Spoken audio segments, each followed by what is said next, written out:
Hey, welcome back again to Max Nave Horsemanship, where we are going to delve into the past a little bit because I thought it would only make sense to, do a follow-up because I showed you that horse I was working with in the last video. Well, in between, there were a couple of videos of them, but not much and nothing that I could really show you much good on. Wasn't really worth it. But I do want to show you what we ended up with. And I'm going to show you, I rode that horse. Now this video would be a few weeks later. It would not be real quick. And I'm also going to include another clip of a video of one of my own horses where I talk about some of the same principles that we used with that horse, well, that I use with all horses. And well, I'm not going to elaborate too much on them, but I'm just going to just watch and listen to what I have to say, and you'll get the message, because they're both kind of connected in a way.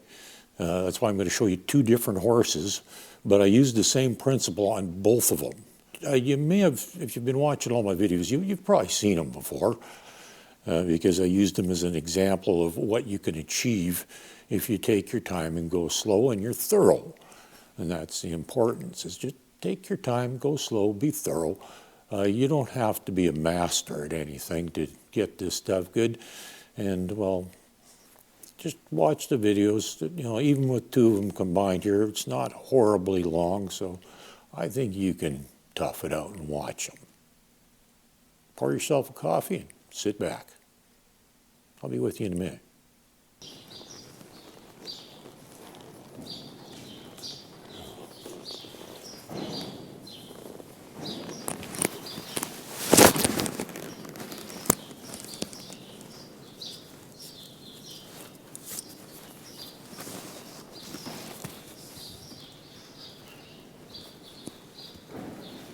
Hey folks, welcome back. Glad you could be with me today, but I'm actually a little bit disappointed right now because I'm not going to be able to show you a whole lot of things that I was really wanting to show you with this guy, because over the last couple of days his progress has accelerated to the point where ridiculous. Well, you actually just saw I was on him, and you saw how he stopped. I wasn't yanking on the reins or nothing like that. He actually stopped off my seat. And I just happened to move the reins from two hands to one when he stopped. So it may have looked like I was doing something with the reins, but I wasn't. I was just putting them in my hand. But there was a lot of things that, well, he just progressed so fast. He skipped right over, and so I can't even show them to you because we never even did them. Because there's more than one way to stop a horse, and I wanted to show you that with this one, but I can't, because he now stops off my seat. All I got to do is just rock back a tiny bit, move my legs forward just a few inches, and he comes to a stop. And I've done this several times with him, so I know it works. It wasn't just a fluke. It didn't just happen once. That was when he happened to decide to stop. No, that actually works as a cue for stopping. Steering, not the best yet, but he does steer. He's gaits. Well, okay, I should back up a little bit. Yesterday was the first ride, and I did something that, well, not a good idea. I did the first ride in here instead of out in the round pen. We do have a round pen here I could have used, much safer. Not only did I do the first ride in here, but there were other horses and people in here at the time too, which is really not a good thing to do. And he rode like any other horse that was being ridden for the first time, but actually did pretty well. Yeah, not bad at all. So I can't really complain. Later that same day, his owner decided to get on. And after they walked out to the door, because they went out to the round pen to do it, they were that much smarter than me, apparently. And it occurred to me, it's like, well, I wonder if they know how to stop him, because I haven't taught him to stop yet. Well, that was when I discovered he'd stop off your seat. And, well, I guess I did my job. Well, we're not quite done. We still got to trailer train them, but I don't think because of where the trailer is located, we're probably going to be doing it outside. The light will be from the wrong angle. I probably won't be able to video it, unfortunately, even though I'd like to, but both him and one other horse belong to the same person. I have to make sure both of them are trailer trained so that they're ready to leave on the 27th. And so we will be doing that. But, oh yeah, the owner got on. And, well, we had already kind of had a conversation with them. They were going to sell them. And we had kind of concluded, yeah, that was a good idea because this is not the horse for them. However, after they rode him in the round pen, he was so responsive to them that they decided they're not selling him, they're keeping him, and they actually like riding him better than the horse they've been riding for the past year. I guess I did something right. I don't know. Many of his problems, I mean, he's still got a few issues. He's a young horse yet, and he still has a few things that are just nature of a young horse, particularly a young gelding. They happen to be mouthy, and that's one of his problems, which has, it's not gone away, but it is significantly improved. So we've got that going for us. And so, you know, it's not perfect yet, but much better. He's very calm. He stands still for mounting. He steps up to the mounting block for me at Liberty now. All kinds of good stuff. You know, really can't complain. Overall, he's working out to be a pretty good horse. The only problem with this guy, though, is because of the shape of his back, it is very difficult to get a saddle to sit steady on him. This is not the same one I was using before when I first started training him, or in fact, it's not the one I used for his first ride either. This is actually one of my better saddles, and it has just a blanket instead of a pad under it, which helps with the fit. Plus, this particular saddle is a pretty good quality one, and it actually sits better on him, a lot better. It's not perfect, it's still a little, it moves a bit, but then I started realizing it's not the saddle that's moving, it's him. And he's a wiggly guy. That's his skin moving. That's not the saddle shifting on his skin, that's his skin moving, okay? It's not the saddle. Nothing you can do about that, unfortunately. But it is secure enough that it's only going so far. It only goes as far as the skin moves, and that's where it stops. So, pretty happy with that. So anyhow, just thought I'd bring you up to speed on that one. Is unfortunately, I'm not going to get to show you much more with this guy because he's already jumped way ahead in the last couple of days to, or way beyond the things I wanted to show you. I don't know how that happened really, but you know, this is just an example of what happens if you just take your time and go slow. You know, there were several times his owner was bugging me, wanting to know when they'd be able to ride him, you know. And it's like, hey, it takes as long as it takes. He'll let me know. It takes time. You know, we'll get there. Well, like I said, they have now ridden him themselves, and he is better than the horse they've been riding for the past year, even though he's as green can be, and young and everything else. So, you know, that just tells you what happens if you just take your time and do things slow. Is you don't end up with a horse that's nervous, worried, jumpy, spooky, won't stand still. Not, you know, he's not real good with his mouth, but then we don't have to put anything in his mouth at the moment. But he's quite good with his feet. He's good for tacking up. He's good for mounting. He's very responsive to be ridden. He responds well to his gaits. He's got a good whoa. Everything's working. So. But that's what happens if you take your time. And that's why I said in another video, the biggest mistake people make is getting in a hurry to ride. Well, this is what happens if you don't get in a hurry. You end up with a horse like this. In fact, just riding him around again today, he's almost as good as one of my own horses that I have got considerably more time on. Still not a whole lot, but quite a bit more than this one. And he's even a little bit older, and this guy's almost as good. So I'm very pleased with him. I'm pleased with the results, but it's just a perfect example of what you get if you just take your time and go slow. So, sorry folks, you're not going to get to see a whole lot more of this guy. He's not even going to be around here for much longer. So I don't think there's going to be much else I can show you with him anyhow, regardless. But just thought I'd update you on that stuff. let you know how things are going and why you're not going to get to see him. It's because he's just doing way too well now. So have a good day. Take your time. Go slow with your horse. And this is the results you're going to get.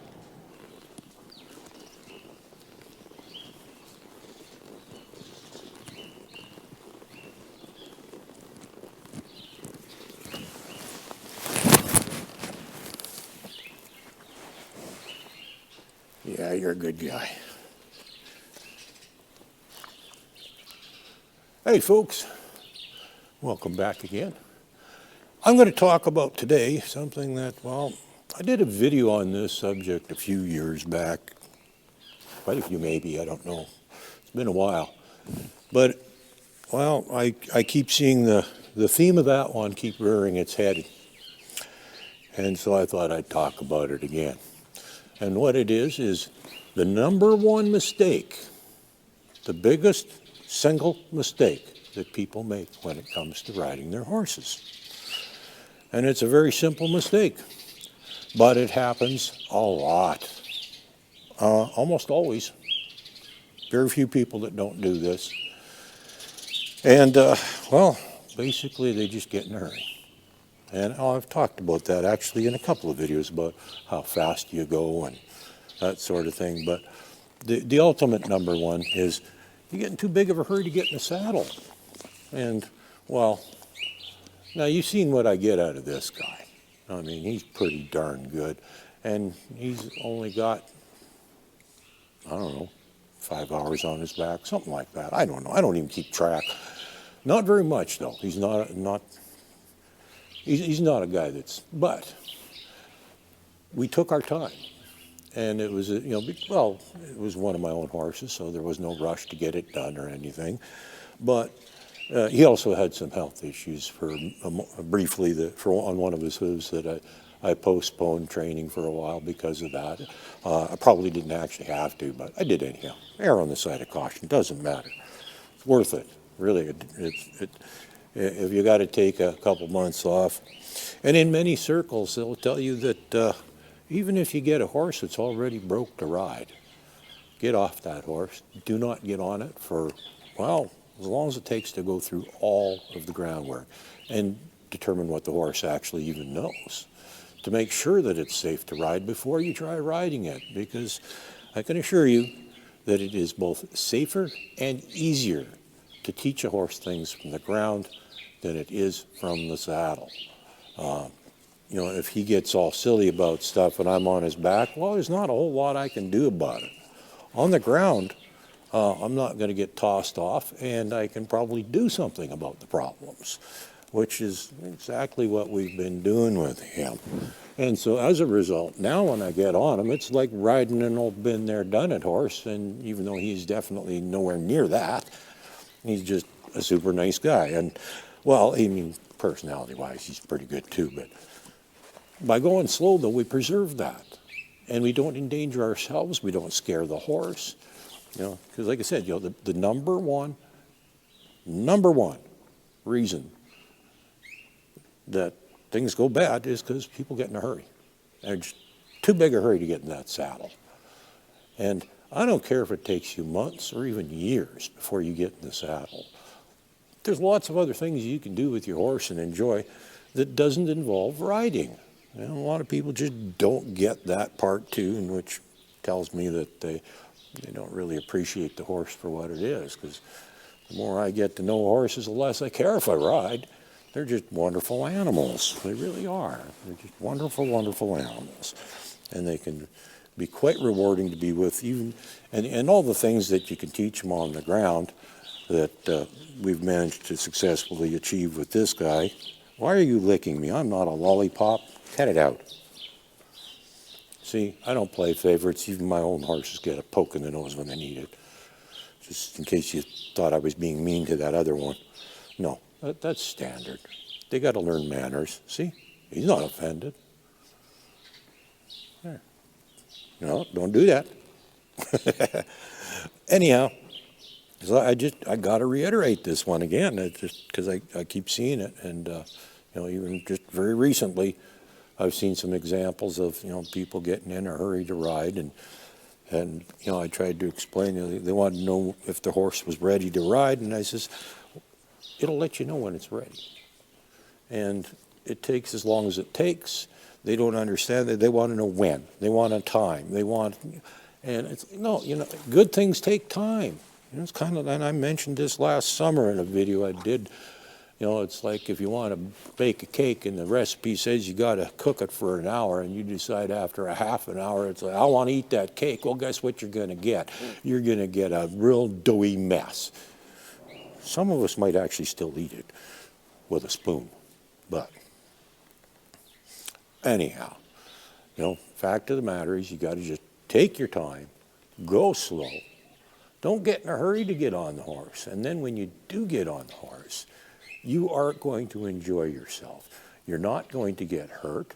The horse isn't going to get scared, and everything is going to work better.